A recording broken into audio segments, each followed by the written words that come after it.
Bienvenidos a Vivir Rodando. En el programa de noviembre, el programa 104 de Vivir Rodando, Pepe Aracil y yo hablamos sobre la posibilidad de que José Luis García hiciera una última película, una última aventura, y que pudiera hacer un último crack, como se estaba rumorando en prensa. Y al final, un año natural después, estamos en noviembre de 2019, existe ese crack. No va a ser, como ya hablamos en ese programa 104, el Crack 0, una precuela del Crack, y ya la tenemos montada, realizada y estrenada y vista. Hola, Pepe Aracil. Hola, buenos días. Hombre, siempre que hablamos de José Luis García en Vivir Rodando, hablamos con Pepe, porque luego hablaremos de que sin querer hemos hecho un ciclo anual de García.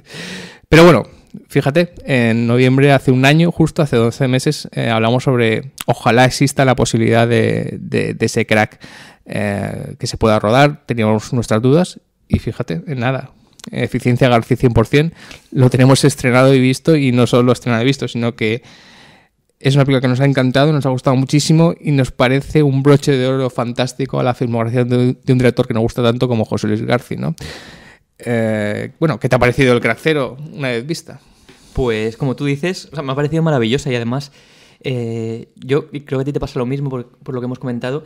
Íbamos con un poco de, no sé si miedo es la palabra, porque, no sé, podía haber pasado que dices, sí, tenemos muchas ganas de ver el Crack 0, pero luego es una película flojita, que, bueno, menor, que la vemos con descendencia, sí. Pero nada de eso. O sea, a mí me ha parecido maravillosa, no sé si la mejor película de García, no me atrevo a decirlo, pero de las mejores, de lo mejor que he visto este año, y no sé, una película, pues como digo, que me ha sorprendido para muy bien. Sí, ahora hablaremos de por qué nos gusta tanto, pero es una cosa de estas mágicas que tiene el cine, ¿no? En el programa 104 de García, donde hablamos de su carrera, pues obviamente hablamos de que, como pasa con muchos directores, la recta final de su filmografía no estaba a la altura de los principios, ¿no? Recordemos Luz de Domingo o Holmes and Watson, que eran películas que podían estar bien, mal, pero que estaban un poco, yo para mi opinión, bajo del nivel de José Luis García, excepto que creo que Luz de Domingo a ti te gusta. En Holmes y Watson sí que estoy de acuerdo, pero no en general. Con pero que la generalmente la segunda etapa o la etapa final no es tan brillante como la etapa... Sí. Bueno, yo ya te digo, yo ahí no coincido del todo contigo, pero bueno, es opinable. Pero bueno, es opinable. Pero es verdad que este Crack 0 ha dado la oportunidad de despedirse a lo grande de un director, cerrar un broche de oro, ¿no? De forma inesperada. Recordemos que José Luis García estaba completamente retirado del cine, no iba a hacer ninguna película más. Lo lógico es que el Crack 0 sea esta vez sí su última película, pero a través de insistencia, de ese Crack 3 que siempre estuvo, que no era exactamente Crack 0, ni mucho menos, pues nos ha dado la oportunidad de ver una nueva última película de García y en plena forma, ¿no? Sí. Sí, además, no sé, creo que a veces se utiliza este adjetivo para las películas o para las obras de arte, que es atemporal, y en este caso creo que se puede decir, perfectamente que es una película temporal, en el sentido de que, por un lado, es una película de 2019, totalmente. Sí. Es una película también muy del momento en que está ambientada, de esa época de la transición en España, una época así de muchos cambios, de inseguridad, también de ilusiones, pero de un poco de miedo. Y también es una película, pues por estética, por fotografía, muy de los años 40. Entonces es como que no sabes muy bien a qué momento pertenece, o bien que ha sabido coger lo mejor o lo...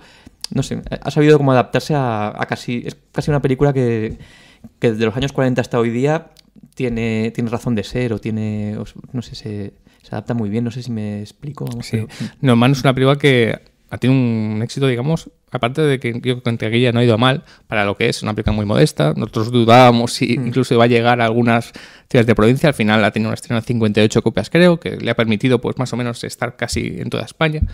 Ha hecho su taquilla, que bajo sus objetivos está muy bien, pero sobre todo ha gustado mucho a la crítica, ¿no? Digamos que ha tenido un cierto éxito de crítica incluso para los que no son fans de Garci, porque quizá han descubierto a un director que digamos que se había, no sé cómo decirlo, minusvalorado en cierta manera en su esta segunda etapa, ¿no? Sí. La primera etapa, que tuvo mucho prestigio de Oscar y Oscars, nominaciones, alguien muy popular como fue José Luis García. Esta segunda etapa, que digamos que una cierta corriente más joven de críticos o de espectadores nunca conectaron con él absolutamente, pero luego han ido a ver El Crack Zero y sí que han vuelto a conectar. Quizá creer que Garci ya no iba a dirigir nunca más una película y encontrarse con una nueva película de Garci le han hecho abrirse los ojos, ¿no? Aparte de que pueda ser una película quizás superior, de las mejores de José Luis. Sí, totalmente. También es verdad que yo creo que, no sé, la gente, ya no sé, iba a decir la gente joven como nosotros, no sé en qué momento somos jóvenes o no, pero bueno, que la gente, digamos que no somos de la generación de Garci, que somos de un par de generaciones menos. Esta primera etapa de Garci, que pues, son películas que empezó a rodar incluso antes de que naciéramos nosotros, quizás es la que mejor hemos recuperado. O sea, como que de algún modo también el que ha hecho una precuela, del Crack, o sea, como que ya, no a nosotros, que ya somos fans de García desde hace tiempo, pero como a mucha gente que a lo mejor desde luego no le interesaba, no le gustaban nada estas últimas películas, pero de algún modo como que estas primeras, Asignatura Pendiente, los propios Cracks, sobre todo Las Verdes Praderas, eran películas como que ya sí que contaban con un cierto interés por parte de la gente que hemos nacido en los 80, y entonces de algún modo también es como en esta película, ya digo, y vuelvo a lo de atemporal, también como que coge esta primera, ha sabido mezclar como la primera época de Garci, que es películas ambientadas en aquella época, contemporáneas de su momento, que eran de los 70, 80, con el último cine de Garci, que son películas ambientadas en décadas pasadas. Entonces aquí ha mezclado las dos cosas y es muy interesante. Y recordemos que tiene una ventaja este Crack Zero, que es una película de crack, porque incluso los enemigos de Garci o los que no les gusta nada su cine, sus películas favoritas de Garci suelen ser el crack. El crack, mayoritariamente, es muy difícil encontrar a gente que no le guste nada, ¿no? Incluso a los que no le gusta nada, ni Las Verdes Praderas, ni Asignatura Pendiente, ni todas estas que ahora están recuperadas y que tienen un gran prestigio crítico. Incluso a los que no les gusta nada de esto, siempre dicen, no me gusta nada Garci, pero el crack es otra cosa, ¿no? Sí, o incluso aunque no les acabe de gustar el crack, sienten más simpatías, como bueno, no está conseguida del todo, pero es muy interesante haber querido hacer un cine negro a la española, no sé, como que sí que es una película, yo creo que de las que más, son dos películas de las que más seguidores o simpatías cuentan dentro de la filmografía de Garci. Sí, podemos hablar ya un poco de Crack Zero, como ya hemos dicho, ya conocéis todos, es una precuela, no una secuela. Hay que decir que siempre existió la idea, ya lo hemos comentado alguna vez en el programa anterior de Garci, siempre Garci tuvo la idea de hacer un Crack 3, siempre lo tuvo ahí. Ahora hablaremos de qué proyectos podía haber, pero nunca llegó a materializarse, ¿no? Y este crack que hemos visto no era el crack que tenía previsto, porque obviamente no estaba Alfredo Landa. García entendió que sin Alfredo Landa no se podía hacer un crack posterior a los cracks, que tenía que ser una precuela, porque tienen que salir a Areta. Prácticamente, pero el crack de García iba a ser otro crack, habiendo pasado varios años, pero otro crack prácticamente similar a Crack 1 y Crack 2, ¿no? Creo que tú me leías un párrafo en las memorias de Landa de que realmente se estuvo cerca de hacer ese Crack 3, ¿no? Sí, de hecho, en el libro Alfredo el Grande, Vida de un cómico, de Marcos Ordóñez, en el que Alfredo Landa cuenta pues toda su vida, y Marcos Ordóñez, el gran periodista y memorialista, no sé si existe esa palabra, digamos, ordena todo ese material y hace un libro fabuloso. Pues en 2008,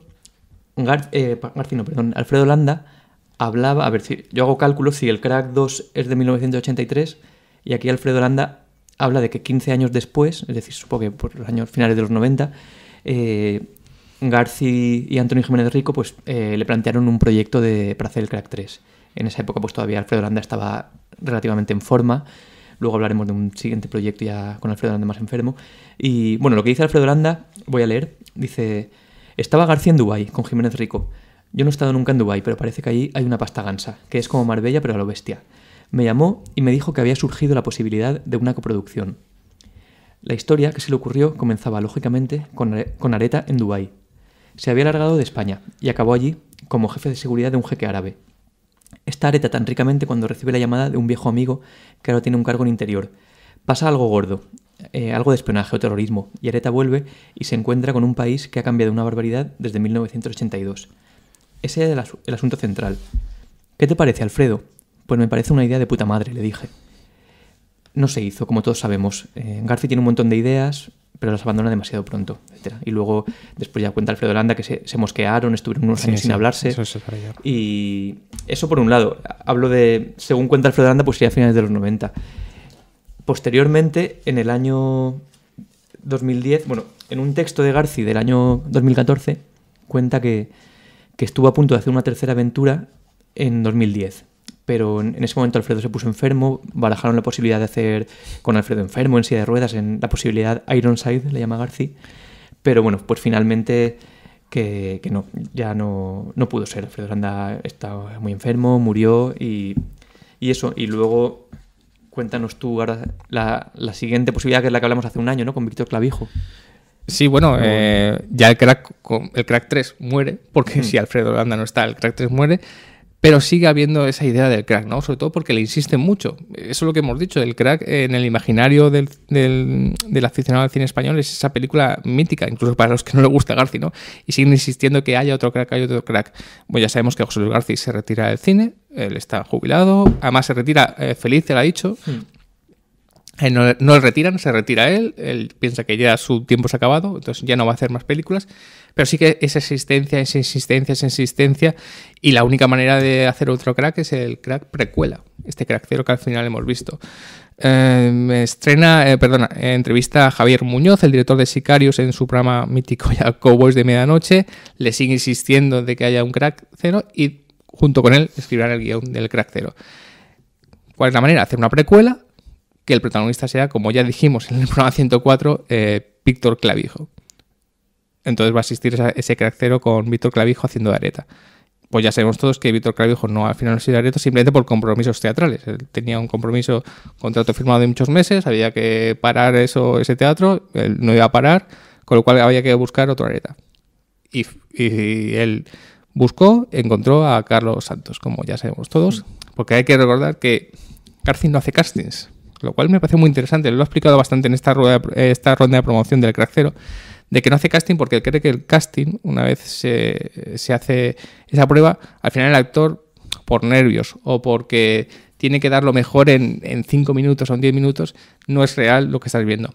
Lo que él piensa es que el director tiene que tener un bagaje de ver mucha televisión, ver mucho teatro, ver películas para saber qué actor puede ser adecuado. Lo de la televisión luego lo veremos, con respecto al reparto del Crack Cero.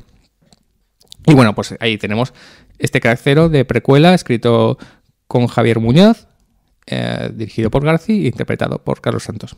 Nosotros teníamos una duda, en el programa anterior de Garci lo dijimos, de cómo iba a ser esa Gran Vía.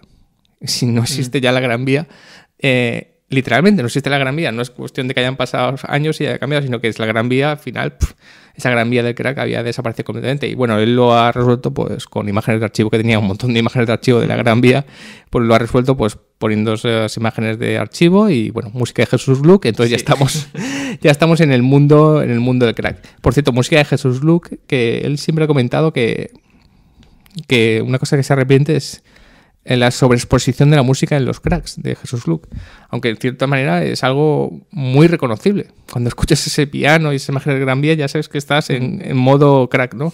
Y ha sido un poco, digamos, raro y emocionante, ¿no? Encontrarse esas imágenes extrañas de archivo de la Gran Vía antigua y Jesús Luke. Eso hace de que el Crack Cero sea una película rarísima. Es una película muy rara. A mí me pasó lo mismo con las imágenes. Yo primero no estaba seguro de esas imágenes que eran, pero luego vi que eran imágenes que él tenía guardadas de archivo, y la música enseguida. eso, las reconoces y te da como una impresión de déjà vu o de, no sé, algo así como fantasmagórico, porque estás viendo una película actual con una fotografía bastante, quizá en exceso limpia para mi gusto, Sí. y de repente ves esas otras imágenes con aquella Sí. música que no recuerdo, o sea, yo no recordaba, pero en cuanto la escuché, enseguida me vinieron a la cabeza las otras películas, y no sé, como una especie de fantasmagoría extraña, muy, muy atractiva. Sí. Bueno, podemos ya entrar ahora sí con el Crack Zero. Hay que decir una cosa del Crack Zero respecto a los cracks, que es que no aporta en realidad nada nuevo. Volvemos a ver una investigación, la empresa ya está montada, Areta Investigación, y volvemos a ver que sí que un caso Areta, habrá una investigación, habrá una pérdida personal, habrá una venganza y habrá un final. Que es lo mismo que los otros Sí, cracks, el digamos. esquema es exactamente el mismo. Y es fantástico como eso, que es lo mismo, que podrías decir, hombre, podrías haberte currado algo más, no sé cuánto, es genial, porque es como encontrarte con un viejo amigo que Claro. no has visto 20 años y te vas a cenar con él, lo pasas muy bien, luego no vas a volver a verlo seguramente, pero esas 2 horas es como encontrarse con eso, con un viejo amigo, ¿no? Sí, de hecho, a lo mejor si el Crack 3 hubiera sido una película del año 85 con este mismo esquema, pues dices, no sé, sobra, García, Sí. esto ya no hacía falta, pero eso, ¿cuántos años han pasado? No sé, 30 o... No, más de 30. El Kratos es del 83. Pues 36 años. Claro, han pasado ya casi 4 décadas. De Claro. repente ves como es lo mismo, pero no es lo mismo. Y eso a mí también es de lo que más me ha gustado. Tampoco he querido hacer una película contemporánea, podía haber, no sé, incluso la mirada a lo mejor que en el año 83 puede dar García sobre pues como la corrupción, como pese a Sí. que ha comenzado la democracia, evidentemente es un país mejor, pero aún así siguen las mismas Sí, ciertas claro, estructuras es otra iguales. manera. Te lo vuelvo a decir ahora, 36 años después, y no sé, como que la lectura que haces es totalmente distinta. Claro, porque tampoco incide mucho en... Eso es algo bastante curioso que yo creo que iba a incidir, pero no. Los cracks son en plena transición, los cracks originales de los 80, y este, digamos, es con la muerte de Franco. Franco muere en medio de la película, pero no hay una insistencia de decir estamos en el franquismo, llega la transición. Prácticamente no se nombra a Franco en ningún momento, excepto las frases de que, bueno, que España es un desastre, va a ser un desastre. España sigue siendo igual de miserable con franquismo y con democracia porque es España, no sé cuánto. Pero no hay una machaconería del franquismo, la muerte de Franco, la llegada de la transición, De hecho, una, digamos, una mirada social o histórica. No, está ahí, está en el contexto, pero tampoco hay eso, no es protagonista. Sí, sí. De hecho, yo creo que precisamente la escena de la muerte de Franco quizás es de lo más acertado de la Sí, película sin para mi duda. gusto. Bueno, creo que se puede hablar de la película porque... No, bueno, vamos hay que a ir sí, vamos, no... hacemos un inciso. Como siempre en Midrando, siempre decimos que en Midrando hablamos de las películas a saco, vamos, Sí. cortamos, pero lo avisamos porque al ser una película que todavía está en cartelera más o menos actual, pues vamos a hablar de las escenas, el final y todo. Pero evidentemente el spoiler está sobrevalorado. Sí, sí. Entonces, Bueno, esa escena maravillosa, sobria, muy delicada, que yo creo que seguramente se parecería a muchos hogares donde se recibió la muerte de Franco. Seguramente así, ¿no? Con la radio, por la noche. claro, y precisamente como que más que, y es normal, yo me pongo en esa situación, más que, o sea, por supuesto, alegría, o sea, más que alegría, no sé si alegría es la palabra, pero como... Alivio. Quitarte un alivio, justo. Sí. Alivio, pero también mucho miedo, Incertidumbre. incertidumbre. Claro, hombre. Entonces, me parece también fabulosa la frase que dice él cuando, eso, o creo que le pregunta a ella, ¿y qué va a pasar ahora?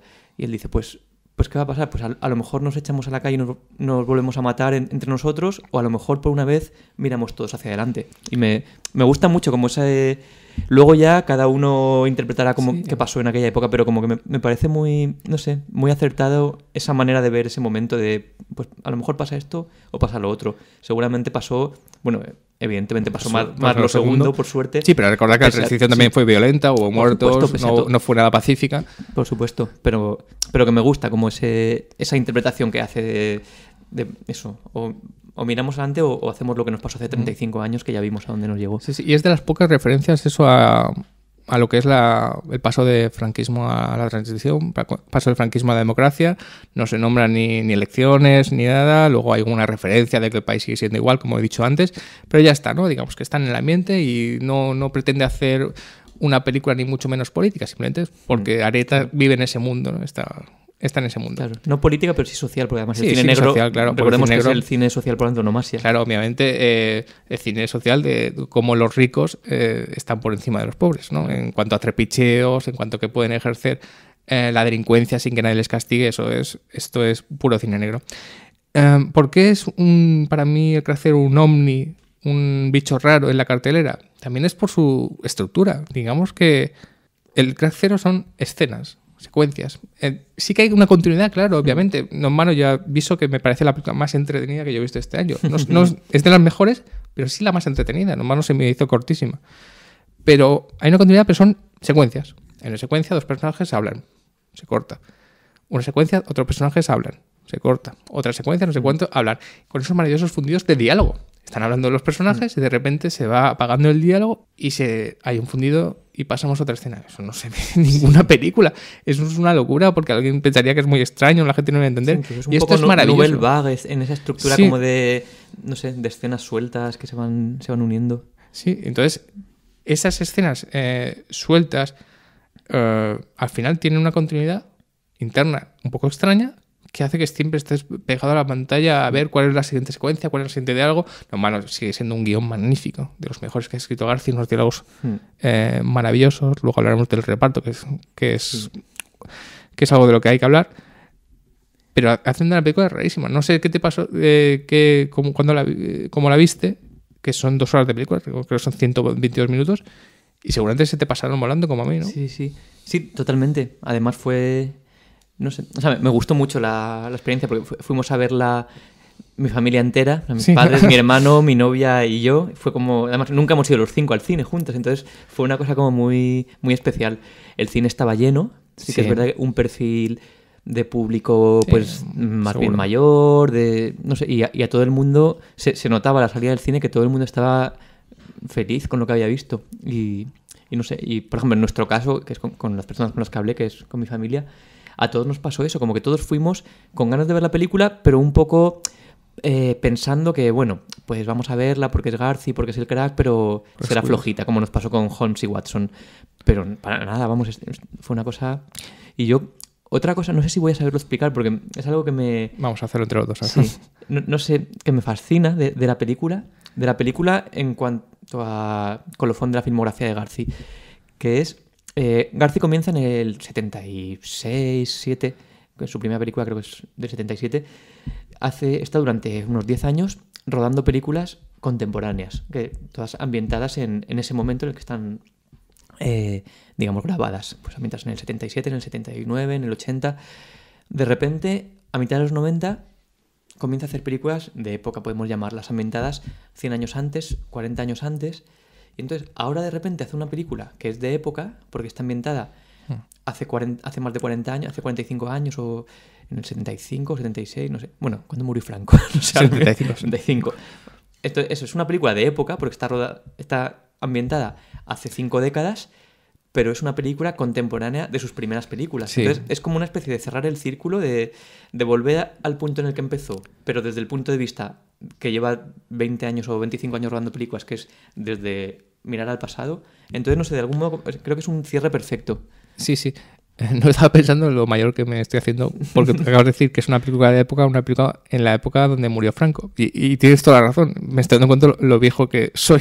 Claro, lo viejo que me refiero que cuando rodó Tío Vivo, claro, 1950, más o menos, 5 años arriba, 5 años abajo, está, digamos, echando la mirada tanto tiempo atrás como cuando ahora la echa al rodar el Crack Zero. Sí. Yo creo que esa época se le da muy bien. La época de los 70, ambientarla, es donde mejor se ha movido, yo creo que José Luis García, donde mejor está, donde mejor valva, más que cuando se va más para atrás. Ahí ya yo con García desconecto bastante, o algo. Pero esas películas ambientadas de los 70 era porque era su época. Yo creo que es una película, sí, yo creo que muy es quien excitante. Mejor ha sabido, no sé si quién mejor, yo no viví esa época, la viví siendo muy pequeño, pero para mí su mirada es de las más interesantes de esa época, en cuanto a, tanto hablo de escritores como cineastas, como historiadores, como creo que, no sé, como que supo captar muy bien un grupo social muy amplio, que era pues esa clase media, sí, que en esa época tenía pues 20 y tantos, 30 años, y creo que, no sé, que ha sabido hacerlo muy bien. ¿Te parece que nos centremos un poco en alguien que es clave para el buen resultado de la película? Porque hemos hablado de la foto de Luis Ángel Pérez, es maravillosa, la foto en blanco y negro de Luis Ángel Pérez es genial, la dirección de García, el guión, el reparto, ahora volvemos a hablar del guión, pero era clave el protagonista. El protagonista era clave porque es Areta, porque creo que salen todas las secuencias de la película. Sí. Bueno, ahora estoy pensando que no salen todas, pero salen el 90% de la película. Y tenía la sombra de Alfredo Landa en un personaje mítico. Estamos hablando de Carlos Santos. Bueno, Víctor Clavijo primero ya no va a ser Areta. Yo dije que a mí sí me gustaba una posibilidad de Víctor Clavijo como Areta en el anterior programa. A ti no te convencía mucho. Pero una vez que ya Víctor Clavijo está fuera, hay que reconocer el buen ojo que tiene Garci para elegir a Carlos Santos, porque le eligió directamente a él. Carlos Santos cuenta que fue a ver a Garci y él creía que iba a hacer una especie de casting, o bueno, él sabía que no hacía casting, pero que iba a hacer una entrevista más o menos, y que había 5 finalistas, 4 finalistas para la opción de Areta, y él ya entró y le dijo, bueno, tú eres Areta, con lo cual el papel es tuyo. Lo cual habla muy bien de Garci, un director veterano que sigue ojo a visor de las nuevas generaciones. Hermano, Carlos Santos es un actor relativamente joven, relativamente nuevo, y cómo pudo captar que ese actor, que no tiene ningún parecido con Alfredo Landa, iba a capturar la esencia de Landa, porque la interpretación de Carlos Santos no tiene que ver nada exactamente con Landa y tiene todo que ver con Landa, ¿no? Él hizo una Areta nuevo, pero cuidando los detalles, la forma de hablar, digamos, cómo coge el cigarrillo, más o menos cómo anda, sobre todo cómo se dirige al moro hablando, pero no resulta una imitación de Alfredo Landa, ¿no? Y eso es clave para el resultado del Crack 0. Sí, totalmente. Yo no conocía a Carlos Santos, la verdad, y de hecho no sé si he visto algo más donde salga él, pero desde luego no lo recordaba. Pero lo hace estupendamente. Yo estaba pensando ahora también, no sé, así por hacer hipótesis, o sea, de hecho lo he pensado ahora conforme iba hablando. Sí. Carlos Areces. O sea, de repente he pensado que también es un actor como que en el sentido de Alfredo Landa, un actor que viene de la comedia, al quien hay mucho peligro porque lo identificas con una comedia además un poquito chorra o tal, pero es lo que le pasa a Alfredo Landa. De repente creo que también hubiese podido dar muy bien el papel, aunque evidentemente Carlos Santos lo hace. Estoy de acuerdo, pero creo que Carlos Areces sí que podía haber ido a la parodia un poco, o a la imitación de Alfredo Landa. Puede ser. Y creo que Carlos Santos se queda un poco ahí en la sobrio, línea. Está más sobrio. Carlos Areces me parece un actor fantástico. No creo que es un heredero de los secundarios de la época de los 50. Que muchos opinan que son los mejores actores españoles que nunca ha habido, entre tú y yo. Y es heredero. Pero creo que Carlos Santos se queda un poco en la línea de atrás, ¿no? Sí. Carlos Areces hubiera sido un interesante actor secundario para la película, ¿no? Un buen actor secundario. Pero bueno, Carlos Santos tenía una cosa que ha comentado Garci que es muy importante y que sí que lo unía con Landa. Él, cuando coge a Landa, recordemos que creo que Landa ya ha hecho algo de drama, pero seguía teniendo la imagen del landismo ahí detrás suya. Y él arriesgó y le dio un papel que no tenía nada que ver con lo que había hecho nunca. Y con Carlos Santos ha hecho algo parecido, porque recordemos que Carlos Santos durante muchos años hizo una serie que era Los Hombres de Paco, que él tenía un personaje muy cómico, muy parodiable, y él pensó que si había hecho tanto tiempo esa comedia, le podía pegar, volver a hacer un giro con Areta. Es cierto que también Carlos Santos había hecho El Hombre de las Mil Caras, de Roldán, con el Goya y todo, y eso le ayudó un poco más. Pero él pensó que tenía esa evolución también de Landa, ¿no? De hacer una comedia extrema a pasar al extremo dramático de la sobriedad. Y le ha funcionado perfectamente, ¿no? Porque no solo se parezca por el bigote, sino, ya hemos dicho, por la forma de hablar, por la forma de tener esa presencia, ¿no? Y bueno. Y como muy... Igual que Alfredo Landa en estas películas actúa mucho hacia adentro. Sí. Le ves esa mirada, no sé, interna, no hace aspavientos, no habla fuerte, es todo como muy contenido. Y en los momentos de violencia o venganza, pocos que hay, pero podría salirse del personaje, él siempre está en su momento. Y bueno, quería preguntarte si es muy importante Carlos Santos, los que le rodean son muy importantes. ¿Qué te pareció el resto del reparto? Pues a mí, bueno... Principalmente la mayor, digamos, sorpresa para bien fue el actor que hace del Moro, Miguel Ángel Muñoz, que, pues claro, o sea, en este caso sí que lo conocía, no como Carlos Santos, que, perdón, pero no he visto El Hombre de las Mil Caras ni Los Hombres de Paco. A Miguel Ángel Muñoz sí, y vamos, nunca se me hubiese ocurrido esperar nada bueno de él, tampoco, ni nada malo, tampoco pensaba mucho en él, pero bueno, como que no lo veía. Y cuando vi la interpretación que hace, además los dos, tanto Carlos Santos como Miguel Ángel Muñoz, digamos, es como un doble reto, porque es, por un lado, hacer una buena interpretación, que eso ya es algo difícil, pero a la vez recordar que ha habido dos actores estupendos que han hecho 30 años antes, 40 años antes, dos papeles para nosotros míticos e inolvidables. Entonces, como estar a la altura, recordar a ellos, pero ser ellos mismos, ser Carlos Santos y Miguel Ángel Muñoz. Lo de Muñoz tiene mucho mérito. A mí Muñoz, yo lo he seguido más y me parece que es un actor más interesante de lo que se parece. Digamos que tiene una cierta presencia importante, un cierto carisma, ¿no? Digamos, incluso para ser un poco estrella, ¿no? Digamos, estrella del cine español. Lo que pasa es que luego hablaremos de los prejuicios que hay sobre algunos miembros de este reparto. Pero Miguel Ángel Muñoz yo creo que tiene peor porque el personaje del Moro de Miguel Reyán es muy parodiable, muy característico. Y ese sí, que al revés de la derecha, sí podía haber salido mucho de madre y haber hecho el ridículo Miguel Ángel Muñoz y haber fastidiado bastante la película. Pero él es lo mismo, él es un barrio bajero, él tiene sus gestos, su forma de hablar, pero siempre vuelve a colocarse, esta vez sí, en la línea de la parodia, un paso por detrás, ¿no? Él sabe que tiene que ser un poco excesivo en la interpretación, en su duelo con Carlos Santos, pero nunca superar la parodia, la tontería, el chiste fácil, cuando en realidad a Miguel Ángel Muñoz le cae un marrón, que es que en una película muy sobria es el único que se pasa, el único que es la parte de humor, digamos, y podía haber sido un desastre. Sí, yo creo que, vamos, yo no sé de interpretación, no soy actor, pero creo que su papel es el más difícil sin duda, de toda la película. Sin duda. Y bueno, hace que, si tú ves al Moro de Miguel Reyán y el Moro del Crack Zero, están bastante unidos, realmente. Porque aquí sí que tenían que parecerse bastante por la forma de hablar, sí que tenía que haber una similitud. Quizá Santos y Landa sí que podían diferenciarse un poco más en la sobriedad, pero aquí, dado que son personajes muy pasados, de rosca, como tienen que ser, sí que tenían que ser bastante similares. Y la verdad es que Muñoz hace un trabajo fantástico de saber pasarse, saber aportar el humor, saber ser excesivo, pero quedarse un paso para atrás para no fastidiar una película que evidentemente es muy sobria. Y lo mismo podemos hablar de Pedro Casablanc, porque pasa es que Pedro Casablanc sí que ya todo es conocido, el prestigio que tiene en su papel del abuelo. Lo que pasa es que Pedro Casablanc también tiene un marrón, que es que coge el personaje de uno de los actores más prestigiosos y más reconocidos de la historia del cine español, que es José Bódalo, Pepe Bódalo. Sí. Y ahí tenía un problema. Lo que pasa es que, claro, Casablanc ya tiene una bagaje en cine y sobre todo en teatro, y digamos que no hay ningún problema en eso. Seguramente si ese personaje lo hubiera hecho un actor más desconocido, con menos bagaje, podía haber habido a lo mejor alguna interferencia, digamos, pero Pepe Bódalo y Casablanc tienen ese prestigio, esa hondura, esa forma de hablar grave que te influyen, que te infunden respeto, con lo cual no había ningún problema. Y sus duelos con Areces, como has dicho, Areces, con Carlos Santos, son fantásticos. Y bueno, ese trío, lo digo porque queríamos centrarnos en ese trío que es Carlos Santos, Miguel Ángel Muñoz, Pedro Casablanc, porque esos tienen la dificultad de tener unos personajes que ya existen.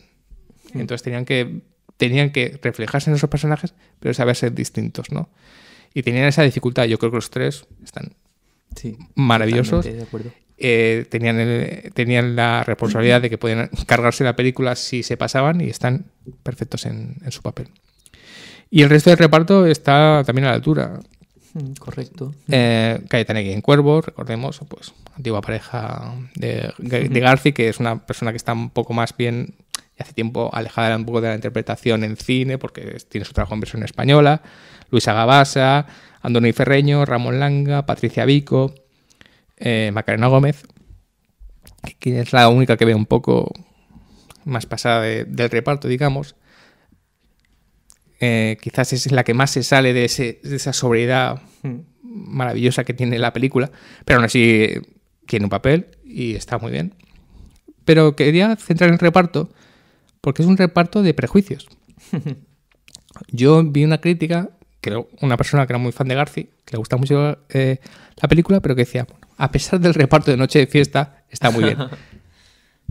Y tiene un poco de razón, pero tiene un poco de razón en cuanto al prejuicio que hay respecto a algunos actores que no vemos habitualmente en otras películas, y los vemos aquí, están fantásticos, y decimos, oye, ¿por qué hay esos prejuicios? Yo me refiero a Patricia Vico, que creo que va a hacer una serie para Movistar, una actriz a la que apenas vemos en cine, y como esa clienta medio femme fatal, con un pasado que nunca sabemos, un background que nunca sabemos cómo es, está maravillosa.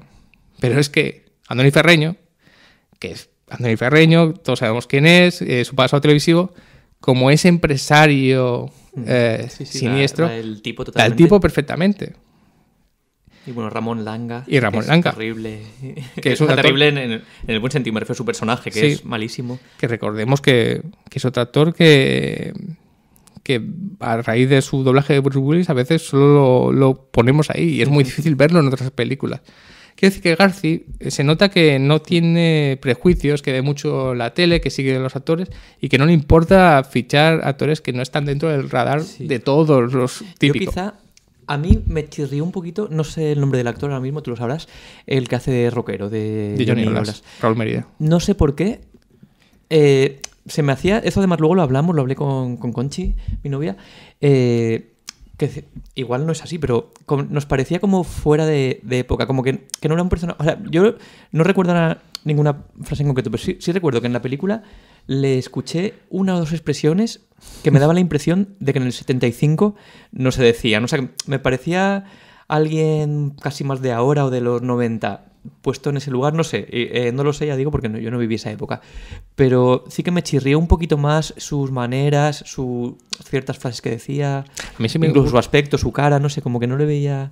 A mí sí que me gustó porque que el actor se llama Raúl Mérida.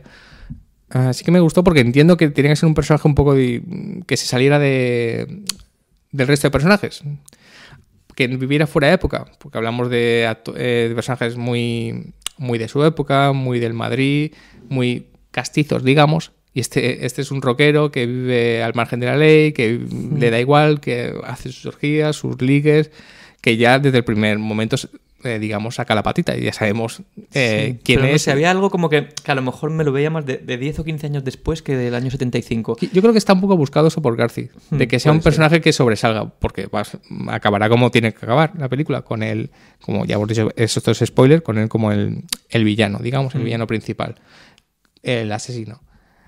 Y por eso yo creo que Garci lo hace como un poco diferente al resto es. También es cierto que quizá Garci, cuando tiene que hablar de personajes modernos, entre comillas, no es el mejor retratista, digamos.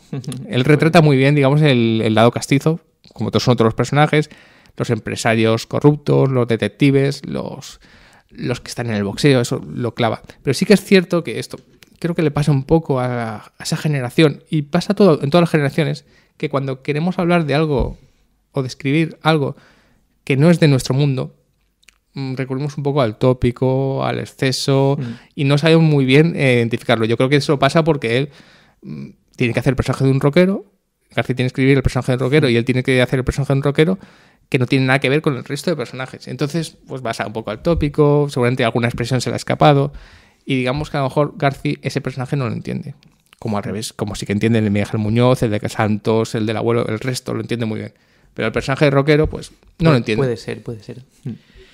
Bueno, ya siguiendo un poco con el futuro, más allá de Crack Zero, esto debería ser la última película de Garci, pero ¿tú ves a Garci dirigiendo otra película más allá de Crack Zero? No. O pensando que incluso aunque tuviera la posibilidad y él un día se levanta y dice, me apetece, tengo una historia, es muy rápida de rodar, no sé cuánto, voy a tardar un mes solamente, tengo el guión, tengo la financiación, todo perfecto, tengo la sensación de que ha salido tan redondo esto que él lo entiende como una coda final maravillosa. Él ya dice que no da por hecho que está retirado, ¿no? Porque como estaba retirado y surgió esto, no quiere darlo por hecho. Pero me parece que él entiende que esto es realmente eso, una coda final. La película que sirve para cerrar su carrera perfectamente. Yo creo que sí. De hecho, iba a ser Holmes y Watson, que creo que, vamos, para todos los que la vimos, pues nos pareció una película fallida totalmente, entrañable quizá, pero que no estaba a la altura en ninguno de los sentidos de su filmografía ni de, no sé, la simpatía que sentimos por él. Y ahora le ha salido también esto. es como tan... Aparte de que la película sea muy buena, que nos parece muy buena, es todo lo que significa, todo ese volver a sus orígenes, todo ese terminar algo que empezó con Alfredo Landa, pues terminarlo así también, no sé, como que parece eso, como un cierre tan perfecto en muchos sentidos, que para qué hacer otra cosa, ¿no? No sé, o sea, yo... Vamos, que si hace una película y es igual de buena que esta, yo encantado, pero creo que saber retirarse a tiempo, y a tiempo, no olvidemos que García tiene 75 años, creo que se merece perfectamente su retirarse a Marbella a ver boxeo todos los días y a ver los partidos de la Champions, que es lo que más le gusta del mundo. Y hacer Cowboy de medianoche, o sea, no se va del cine, que es lo que le gusta, hacer su radio, escribir, hablar. Vamos, este año se han publicado, quizá, y no exagero, a lo mejor 5 libros o 4 o 5 libros escritos por él, muchos de ellos ya recuperaciones de textos previos y tal, pero es verdad que, vamos, que no está parado, no. Entonces, si ya el hombre quiere dejar de tener un equipo de cámaras, de fotografía y tal, y hacer otras cosas como más tranquilitas, sí, también porque se lo ha ganado. Porque creo que esto yo me estoy metiendo en la cabeza de García y yo creo que a él le da igual todo, pero sí que le ha sentido un poco con esta película un respeto por gente que a lo mejor lo había perdido un poco, digamos, o un cariño, o lo había perdido un poco. Porque incluso Luz Domingo, que te gusta bastante, cuando se estrenó una película de García, pues eso, ya lo hemos dicho al principio, se estrenó una película de García y ya sabíamos que los adeptos iban a ir, los contrarios no iban a ir, y los contrarios sí iban, la iban a poner mal, y era una película de García, o ya está, esta vez es pesado. Él ha notado que se había retirado y en este vacío de rodar había un pozo de García. Gente había empezado a recuperar sus películas, también por el programa Historia de nuestro cine, que ha puesto muchas películas suyas, y al estrenar esta película ha notado el cariño de los que le echaban de menos, pero también de los que no le echaban de menos, ¿no? Y creo que él entiende que eso ha valido la pena para decir adiós, ¿no? Que eso realmente es un broche de oro a su filmografía, ¿no? No en vano creo que puede ser, no sé si estás de acuerdo conmigo, que estar tanto tiempo sin dirigir a veces es bueno. Bueno, no sé qué hace de Holmes and Watson Pues 7 años. 7 años, ¿no? 2012. Bueno, 7 años tampoco es mucho, pero bueno, son 7 años casi, digamos, cercano a los 10. Te sirve para coger las pilas, y no en vano estar tanto tiempo sin dirigir y pensar que no vas a volver a dirigir.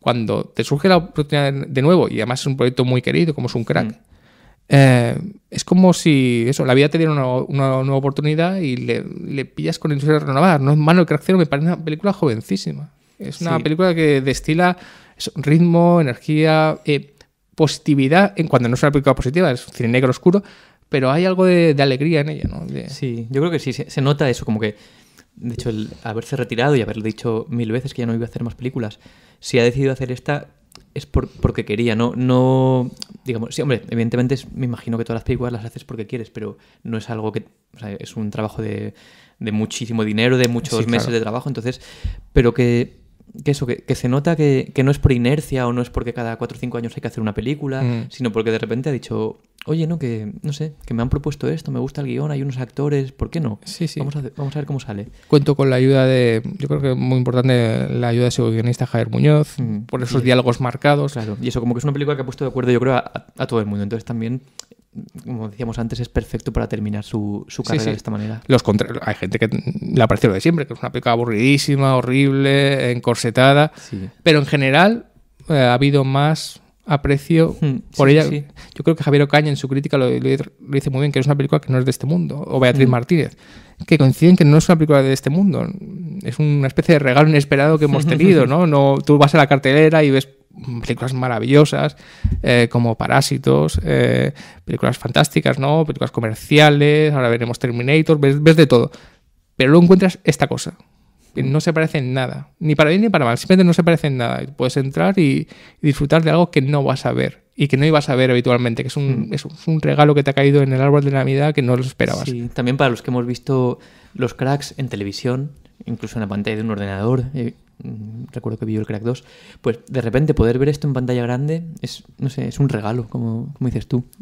Bueno, casticismo, Madrid, diálogos marcados, melancolía. Estoy pensando en cosas que me aportaron la película, palabras que me vienen cuando pienso en el Crack 0. Eso, melancolía, una cierta tristeza, y todo acompañado de una especie no sé, de alegría, digamos, porque siendo una película que se supone encorsetada, con diálogos eso, muy marcados, muy poco naturales, en el buen sentido, son diálogos artificiales, es una película que da vida, ¿no? Da vida. Por eso hemos hablado de esa continuidad extraña que tiene, que a pesar de ser escenas, tiene al final una continuidad rarísima que te dan ganas de seguir viendo lo que va a pasar.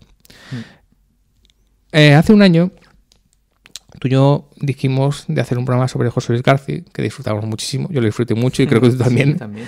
En noviembre del año pasado, el 104, luego el 106, que era un programa sobre qué grande es el cine, el programa mítico que dirigió José Luis García en Televisión Española, y ahora cerramos en noviembre con la última película de García, que es El Crack Zero. Y sin querer, porque esto no estaba previsto, hemos hecho un año natural de García donde hemos hablado sobre su vida, y ya supongo que ya será la última vez. No la última vez que hablamos de García, porque seguramente saldrá en otros programas. El último programa. Pero seguramente el último programa dedicado en exclusiva al mundo García, ¿no?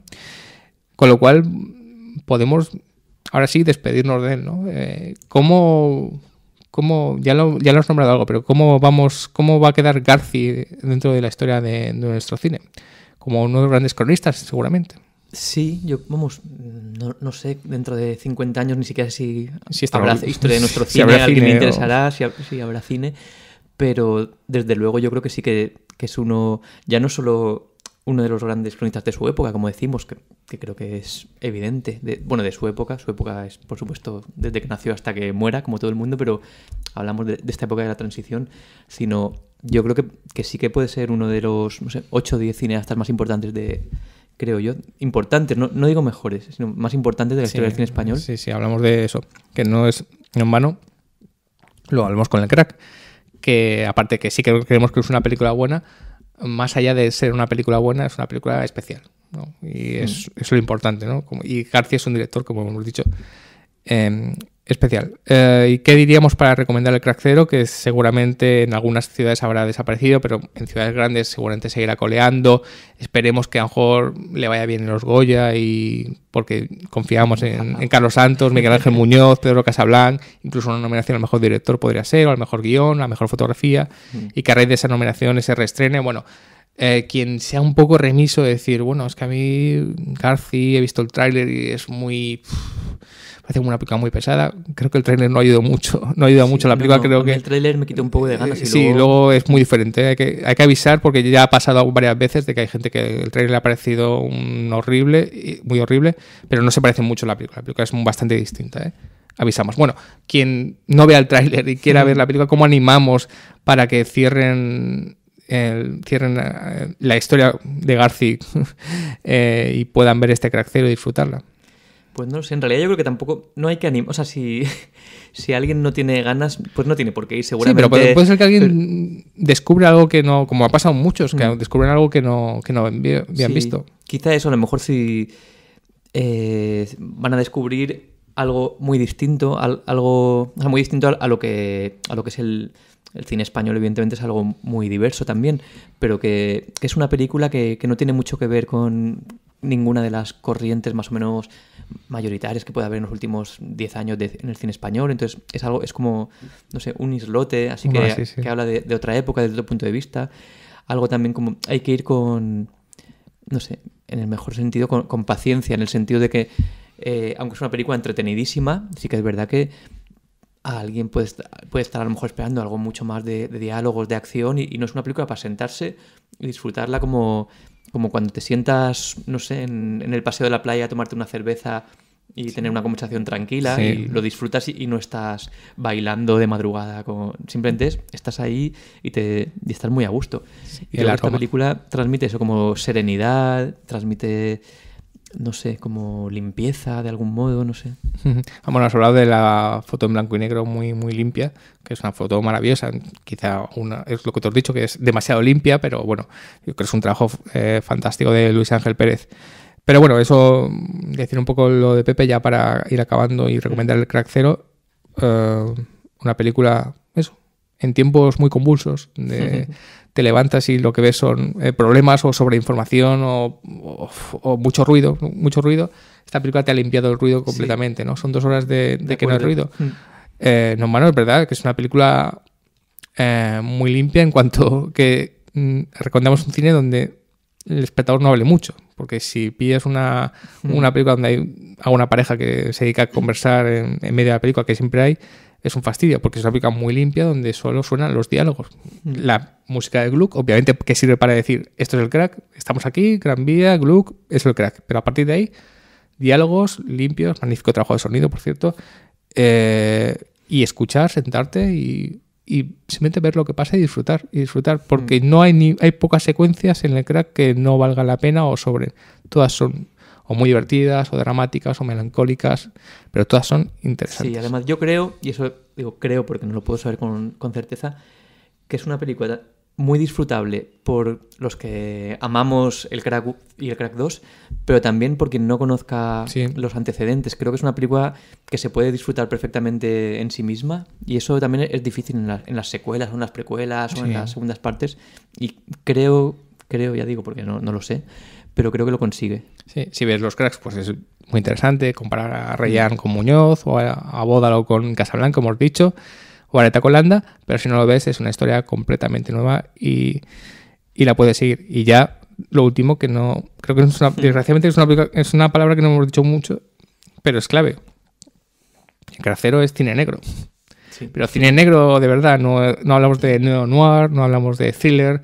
Lo que vemos ahora como cine negro es el cine negro de toda la vida, no solo porque es blanco-negro, sino porque tiene todos los recursos, toda la estructura del cine negro, y es una pasada, pues, que si tú siempre quieres ver cine negro, pues tienes que cogerte la plataforma de pago y buscar, pues, el cine negro de los 40, norteamericano y español, porque el cine negro, recordemos, español, de esa época es una maravilla, es maravilloso. No me ha muerto Arturo Fernández hace poco, que fue un icono del cine negro español.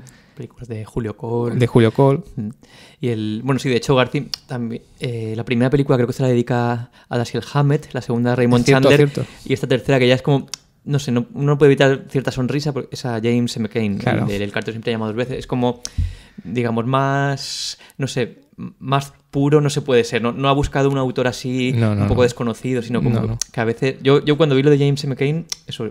De algún modo sonreí porque era como, es que es García, está en esto como tan básico, también en el mejor sentido de Sota, Caballo y Rey, de ¿qué es novela negra? Pues estos 3 autores, y es que no hay más.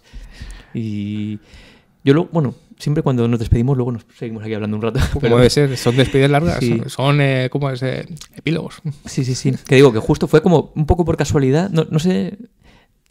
Al poco de ver el Crack 0, quizá al día siguiente o a los 2 días, no recuerdo qué libro estaba leyendo, que lo terminé, entonces fui a ver cuál empezaba, y tenía en casa Un beso de amigo, la primera novela de Juan Madrid, que es también uno de los autores de novela negra clásico español. Este es además un libro que creo que se publicó en el 77, 78, perdón, y cuando, claro, me lo leí así en 3 días, porque es un libro muy finito que se lee enseguida, y me sorprendí porque es que es exactamente, o sea, los ambientes del Crack, lo mismo, o sea, como este momento de transición donde pues todo un poco sigue igual, los millonarios que se han hecho con el poder durante los años previos siguen teniéndolo, pese a que ahora se llamen demócratas, los bajos fondos, el detective al que le dan una paliza a la mínima porque no sé qué, pero tiene un fondo. Sí. No sé, como que me gustó muchísimo este libro, Un beso de amigo, porque era exactamente el Crack, ¿no? O sea, como después de ver este Crack 0, dije, voy a ver realmente lo que se escribía en ese momento, no 40 años después, sino ahora.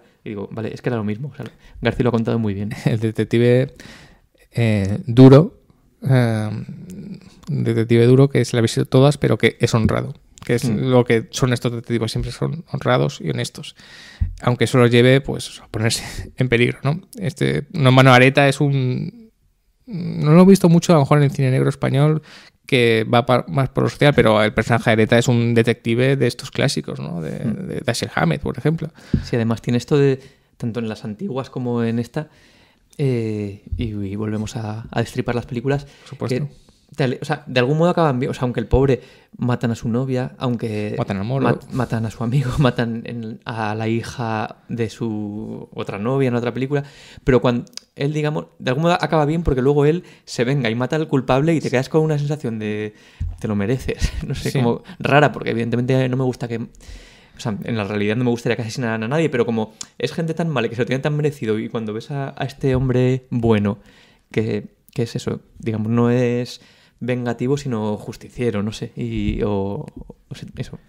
Imparte justicia, ¿no? Entonces, no sé, como que de algún modo yo terminó el Crack 0 y pese a que hayan matado a la novia, creo que termina muy bien, porque el culpable lo paga o lo va a pagar, esperemos. No, lo paga. Lo paga. Aunque, bueno, nos si queda... quieres cortar esta parte de spoiler, aunque tiene dejo, esa trama que estamos hablando, pero esa trama Andoni Ferreño, Ramón Langa, que queda un poco suelta. Claro. La corrupción, que me sorprendió. No creía, porque ya he dicho que la película se me hizo cortísima, eran 2 horas y yo me hubiera tragado 20 minutos más. Sí. Yo creía que esos 20 minutos iba a dedicarlo a esa trama que queda suelta de altas esferas, ¿no? De Andoni Ferreño, Ramón Langa. No en vano el cine negro, muchas historias maravillosas son 2 historias, 2 investigaciones que al final acaban convergiendo, ¿no? Y aquí al final me sorprendió un poco que solo hay al final esa trama de investigación de Johnny Olas y la trama esa de... Claro, supongo que de algún modo también lo deja así como diciendo, vale, pero ojo que aquí los malos ganan. Hay un malo que pierde, pero los malos de verdad que están arriba, los que tienen el dinero, estos van a seguir siempre hasta ahora. Los malos de verdad son el personaje Langa de Ferreño, que no les pasa nada. Johnny Olas es un malo, pero no en vano ha sufrido, digamos, no me gusta decir esta palabra, lo voy a decir y me vais a perdonar a todos y Pepe, que es cierta justificación para hacer la maldad, cosa que no tienen ni Ferreño, ni Langa, ni los grandes empresarios, que simplemente es el mal por el mal, ¿no? El mal por el ganar dinero. Pero al final queda esta historia que me sorprendió, no en mano. O sea, a lo mejor García dice, bueno, dejas tú suelta esta historia y me hago el Crack 0,1. ¿Quién sabe? Bueno, Pepe, pues ahora sí que nos despedimos. Me lo he pasado muy bien este año Natural García, podemos llamarle. Sí. 2018-2019. Jubileo García. Esta temporada, obviamente, Pepe Aracil va a volver a vivir rodando. Bueno, ya tenemos algún programa muy interesante, además muy de lo nuestro ya en el horizonte, pero bueno, eso ya lo veremos ya en 2020, seguramente ya es el último programa que te voy a ver en 2019, por desearte una feliz entrada de año, mucha suerte. Bueno, realmente nos veremos antes, aunque no nos veamos antes, programa, pero las ondas no. Sí. Suerte en tu trabajo como librero, como Pinchón and Co. Lo digo, estoy diciendo esto para engancharlo porque se me había olvidado, no quería despedirme, de que en tu librería hay un libro de García maravilloso, de Ray Bradbury. Sí. Hay muchos libros de García. Hay muchos libros de García, pero este libro... Y no es mi librería, pero tengo que puntualizar. En la librería donde trabajas está este libro de Ray Bradbury, que es una pequeña joyita. Lo digo porque creo que ese libro lo nombramos seguramente en el programa 104. Pero no estaba reeditado todavía. No estaba reeditado y es una maravilla. Ya sabemos que... Ya hablamos de que García es es un gran fan de la ciencia ficción, aunque nunca prácticamente no lo ha tocado en sus largometrajes. Pero bueno... él ha hecho este libro que es fantástico de Ray Bradbury, lo recomendamos porque digamos que es un libro un poco más raro, ¿no? Sí. Era el libro desconocido y no digo perdido, pero como era muy difícil de conseguir de García y ahora la editorial Atari Books lo ha reeditado fabulosamente con añadidos, con muchísimas fotografías que el original no tenía, con tapadura. Y lanzo aquí quizá un próximo programa a Bradbury. Bueno, por supuesto. Es un... Sí, otro más. Bueno, Pepe, ahora sí que nos despedimos. El Crack 0, mucha suerte al Crack 0 en la próxima edición de los Goya. Esperemos en lo que le queda, no sé cuánto le queda de vida comercial en las salas. Y bueno, y si no, la podré recuperar luego en plataformas o en DVD. Pepe Aracil, muchas gracias. Raúl Cornejo. Y a vosotros, hasta el próximo programa.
Chao.